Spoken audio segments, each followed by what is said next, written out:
அனைவருக்கும் வணக்கம்.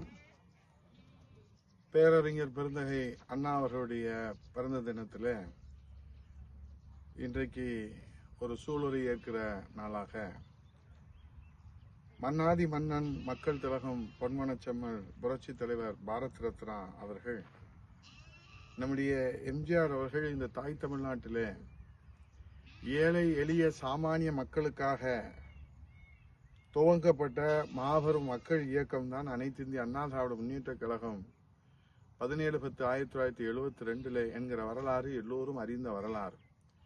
அண்ணாவின் கொள்கைகளை காப்பாற்ற, அண்ணாவினுடைய பெயரையும் புகழையும் இந்த வான் உள்ளவரை வையம் உள்ளவரை காப்பாற்ற, இந்த தாய் தமிழ்நாட்டு மக்களை காப்பாற்ற புரட்சி தலைவர் துவங்கிய இந்த மாபெரும் இயக்கத்தை புரட்சி தலைவருடைய மறைவுக்கு பிறகு தமிழகுலசாமி இதய தெய்வம் புரட்சி தலைவி அம்மா அவர்கள் தன்னுடைய அயராத உழைப்பால், தியாகத்தால் அனைத்து இந்திய அண்ணா திராவிட முன்னேற்ற கழகம் என்கிற இந்த மாபெரும் மக்கள் இயக்கம் இந்தியாவிலே 3வது மாபெரும் மக்கள் இயக்கமாக, மிகப்பெரிய இயக்கமாக 234 சட்டமன்ற தொகுதிகளிலும் தமிழ்நாட்டிலே இரட்டை இலையை களத்திலே நின்று வெற்றி வாகை சூடி ஆட்சி அமைத்து அண்ணா திராவிட முன்னேற்ற கழகத்தை வெல்வாரும் கொள்வாரும் எவரும் இல்லை, இது தொண்டர்களுக்கான மக்களுக்கான கட்சி என்பதை நிரூபித்து காட்டிய இதய தெய்வம் புரட்சி தலைவி அம்மா அவர்கள்.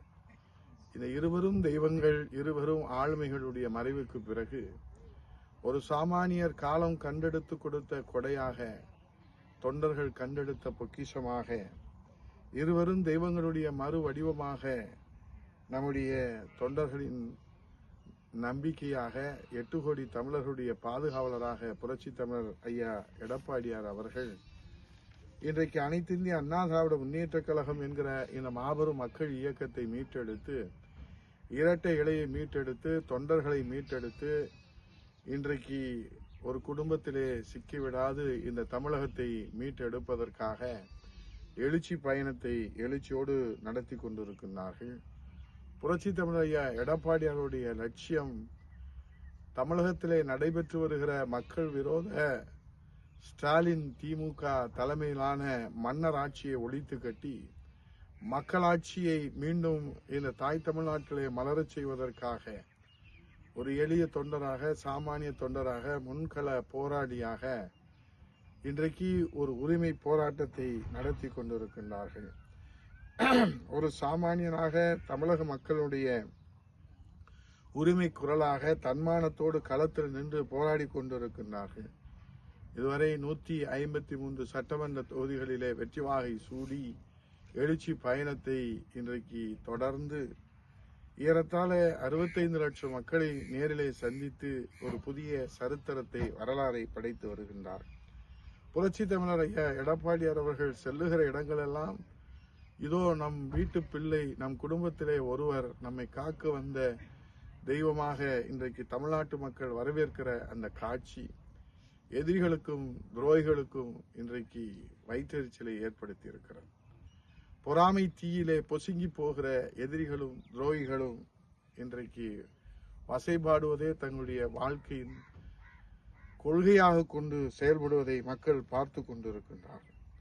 மக்கள் வெள்ளமென திரண்டு வருவதை பொறுத்து கொள்ள முடியாத எதிரிகளும் துரோகிகளும் இன்றைக்கு என்னென்ன அவதூறுகளை செய்ய முடியுமோ அத்தனை அவதூறுகளையும் செய்து கொண்டிருக்கிறார்.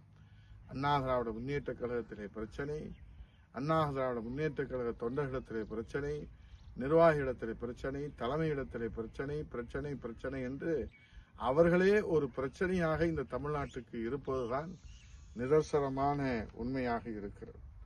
புரட்சி தமிழர் ஐயா எடப்பாடியார் மக்களை சந்திக்கின்ற போது அவரிடத்திலே முக மலர்ச்சியோடு இன்றைக்கு மக்கள் சந்திக்கின்ற அந்த காட்சி, உண்மையான உரிமை முழக்கம் அவர் எழுப்புகிற அந்த காட்சி, மக்கள் மீது ஆழ்ந்த அக்கறையோடு அவர் எடுத்து வைக்கின்ற அந்த கோரிக்கைகள், பொதுநலத்தோடு சேவை செய்யும் தொண்டு உள்ளத்தோடு அவர் எடுத்து வைக்கின்ற வார்த்தை போர்கள் இன்றைக்கு எதிரிகளுக்கு சிம்ம சொப்பனமாகவும் துரோகிகளுக்கு சிம்ம சொப்பனமாகவும் இருப்பதை பொறுத்து கொள்ள முடியாமல் இன்றைக்கு நிலை என்ன, இருவரும் தெய்வங்களின் செல்வாக்கால் இன்றைக்கு எதிரிகளை சிம்ம சொப்பனமாக இருந்து சிங்க குரலோனாக தன்மானத்தோடு போராடி கொண்டிருக்கிற தன்மான தமிழன் புரட்சி தமிழன் ஐயா எடப்பாடியார் அவர்கள் இன்றைக்கு எதிரிகளுக்கு தூக்கத்தை தொலைத்து தமிழ்நாட்டு மக்கள் நிம்மதியாக தூங்குவதற்கு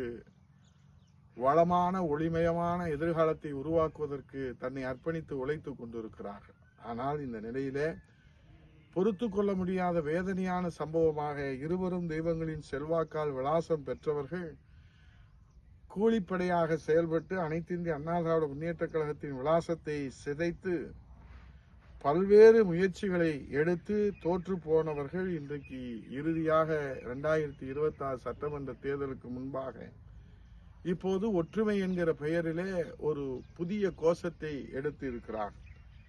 இந்த செல்லா காசுகள் தற்போது எழுப்புகின்ற இந்த சலசலப்புகள் எல்லாம் தொண்டர்களின் சொத்தான அனைத்து இந்திய அண்ணா திராவிட முன்னேற்ற கழகத்திற்கு எந்த சேதாரத்தையும் ஏற்படுத்தி விடாமல் பாதுகாக்க வேண்டிய பொறுப்பும் கடமையும் அனைத்து இந்திய அண்ணா திராவிட முன்னேற்ற கழகத்தினுடைய கோடிக்கணக்கான உண்மையான விசுவாச பற்றுதம் கொண்ட ஒவ்வொரு தொண்டர்களுக்கும் இருக்கிறது என்பதை உணர்ந்துதான் இந்த காணொளி மூலமாக அனைத்து இந்திய அண்ணா திராவிட முன்னேற்ற கழகத்துடைய விசுவாச தொண்டர்களும் பற்றுள்ளம் கொண்ட தொண்டர்களும் இன்றைக்கு புரட்சி தமிழர் ஐயா எடப்பாடியார் அவர்கள் சந்தித்து வருகிற சவால்களை எல்லாம் சாதனைகளாக மாற்றுவதற்கு இருவரும் தெய்வங்களுடைய ஆசியோடு மக்களுடைய பேராதரோடு தொண்டர்களுடைய உறுதுணையான மன உறுதியோடு நாம் இன்றைக்கு முடிவெடுக்க வேண்டிய தருணம் இது.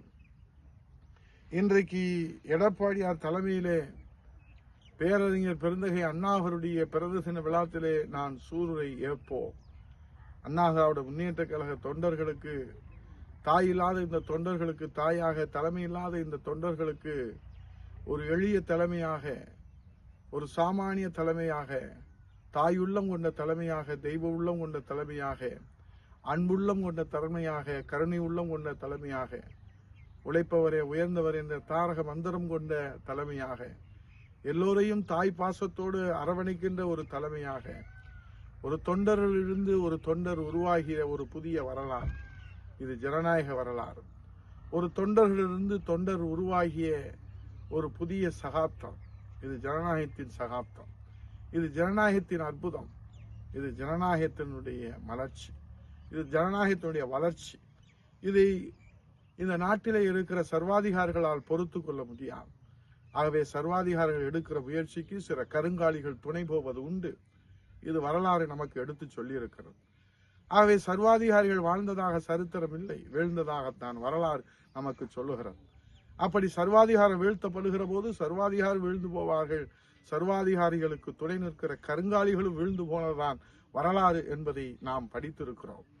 ஆகவே இப்போது அனைத்து இந்திய அண்ணா திராவிட முன்னேற்ற கழகம் என்கிற மாபெரும் இந்த இயக்கத்தை ஒரு தொண்டருக்கு தொண்டராக இருந்து பாதுகாத்து வருகிற தாய் தமிழ்நாட்டின் பாதுகாப்பு அரண் அனைத்து இந்திய அண்ணா திராவிட முன்னேற்ற கழகத்தினுடைய ஒரே நம்பிக்கை புரட்சி தமிழர் ஐயா எடப்பாடியார் அவர்களுடைய தலைமைக்கு பலவீனப்படுத்துவதற்காக சலசலப்பை ஏற்படுத்துகிற இந்த செல்லா காசுகளுடைய சலசலப்பு அண்ணா திராவிட முன்னேற்ற கழகத்திலே எந்த பின்னடைவும் ஏற்படுத்த முடியாத அளவிற்கு தொண்டர்கள் பாதுகாப்பு அரணாக இருக்க வேண்டிய தருணம் இது என்பதை பேரறிஞர் பெருந்தகை அண்ணா அவருடைய இந்த பிறந்த தினத்திலே சூளுரை ஏற்போம். புரட்சி தமிழர் எடப்பாடியுடைய கரத்தை வலுப்படுத்துவோம். ஆகவே இன்றைக்கு சர்வாதிகாரத்திற்கு துணை போகிற கருங்காலிகளுக்கு இந்த வரலாறு தக்க பாடம் புகட்டுவதற்கு தொண்டர்கள் எச்சரிக்கையாக இருந்து நாம் கவனத்தோடு பணியாற்ற வேண்டிய தருணம் இது என்று சூளுரை ஏற்று அம்மாவின் ஆட்சி, புரட்சி தலைவர் ஆட்சி, ஏழைகளின் ஆட்சி, எளியவர்களின் ஆட்சி, இந்த ஜனநாயக ஆட்சி, மக்களாட்சி, இரட்டையரின் ஆட்சி, அண்ணா திராவிட முன்னேற்ற கழகத்துடைய ஆட்சி எடப்பாடியுடைய தலைமையிலே மலர்வதற்கு எல்லோரும் நாம் ஒற்றுமையோடு, மன உறுதியோடு, நம்பிக்கையோடு, விசுவாசத்தோடு பதவி சுகத்திற்காக, அதிகாரத்திற்காக இன்றைக்கு வேஷம் போடுகிற வேடதாரிகளின் முகத்திரையை கிழித்தெறிந்து வெற்றி வாகை சூடுவோம். புரட்சி தமிழர் ஐயா எடப்பாடியார் தலைமையிலே புதிய வெற்றி சரித்திரம் படைப்போம். நன்றி, வணக்கம்.